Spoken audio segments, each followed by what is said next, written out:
Well, I think interrelated, if we're going to think about the positives and how to get the best out of people, we have to understand when we're not getting the best out of ourselves. There's success and there's failure. And, bringing back to grade school again and how the mentality is taught, I hate to say we're teaching a weak society, but Mm. it's different now. Used to be back in the day, you had a race, you had gold, silver, bronze. Now we have participation awards and ribbons, and we don't want people to feel bad about themselves, so they don't have to worry about losing. You didn't lose, you showed up, you win an award. And I don't know if we're teaching the youngsters that killer instinct, so to speak, because I don't know if it's going to drive them through into business. It's really hard to measure the motivation of somebody when they are prepared to accept failure. Mhm. When failure, it's one thing when I accept failure in the sense, George, that I see it as a motivator. I see it as I got to learn from this, and this is a good thing. This is not bad. I tried my best. I failed. Now I can change the course, but I'm going to be better off for it. But if I'm going to fail and I'm going to fail again and again and again, and I'm not going to change my course, and I'm going to keep doing it over and over because I'm satisfied with it. I've done the bare minimum. I don't really care. This is not worth my time.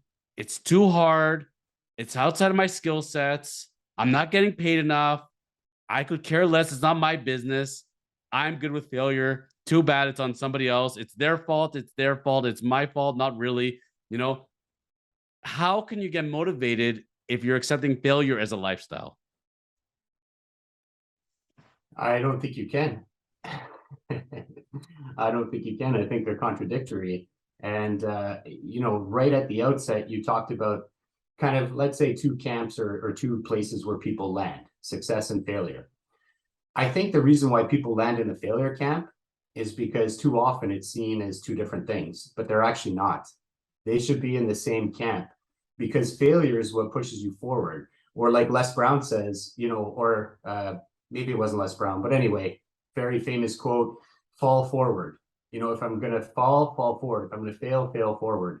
So if you look at it that way, all it is part of your process of development to achieve that vision, that purpose that you have.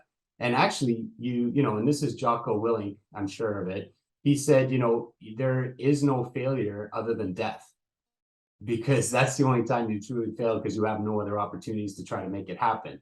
So failure is actually a mental block. It's not an actual block in reality. You only fail when you stop trying. And I really do believe in that. I'm not saying it's going to be easy, not saying it's not going to be a battle, but you only lose when you stop fighting.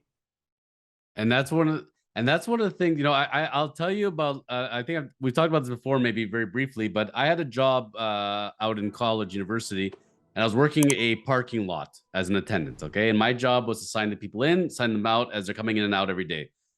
And you see some of the same people, George, and they'll have the smoke and they'll have the cup of coffee in the same hand. I don't know how they do this. And they're coming to work at like 9 a.m., right?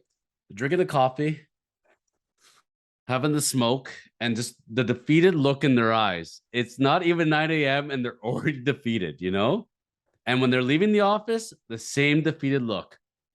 They're going home. I bet you the pattern is continuing.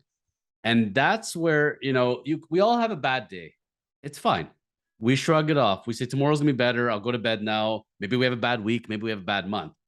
But when you start letting it snowball and saying, you know what, this is my lifestyle, that concerns me.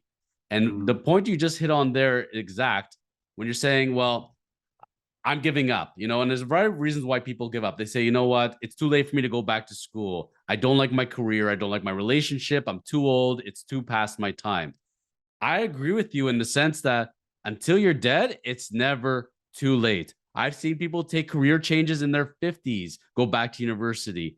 They were that motivated. They wanted to make something of their lives. They wanted to change the course. And I would ask anybody that goes home and just says, you know what, I'm going through the motions right now and, it's pointless. I can't change it. Yes, you can. But if you decide in your mind you can't, then how are you possibly ever going to motivate to go beyond? Again, it's one thing to fail and to accept it and to learn from it. But when it becomes a lifestyle, that scares the heck out of me. Because they don't have that anchor. They don't have that foundation of performance, performance and purpose. I actually even have a workshop on this that I've taught, different industries, people in different industries, and it ties into what I've coined the performance pyramid. So you got to build that foundation of having a purpose to be able to reach the performance that you want to reach. And it's very critical, but in a lot of cases, they don't have that vision that will fuel the motivation that will be driven by discipline, because that's the way it goes, right? You got to be motivated you have to have the purpose that motivates you and the discipline to put it into action. Because it's like a bungee cord. The more you want to break free from the norm, the more you want to be extraordinary, the more that it tries to pull you back, right? It's a deferral to the mean or the average.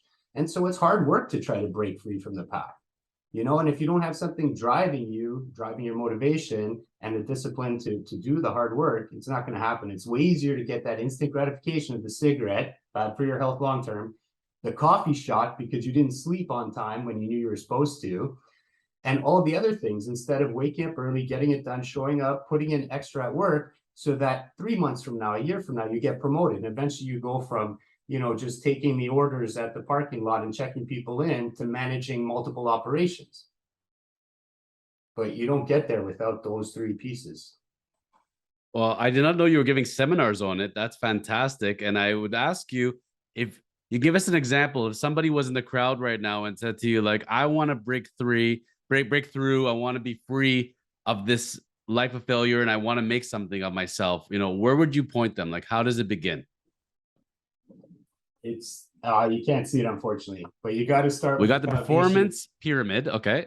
Yeah. So passion, persistence, and purpose. And then those drive to motivation, and discipline puts it into action. So there's even a 1-pager that I give out in my workshop, and it's yielded great results, because you have to build a pyramid from the ground up. You have to build your future and your performance from the ground up in your head. You could say them again. Passion, performance, passion, purpose. Passion, purpose, passion, persistence, and purpose. Passion, persistence, purpose. Yeah. 3 P's that don't sound anything like failure to me. Anybody who invokes those 3 will get somewhere. And if not, they'll find a way. Failure is the rungs that you put your hands in as you climb the pyramid, if you want to use that analogy. Every failure gives you a foothold onto the next level.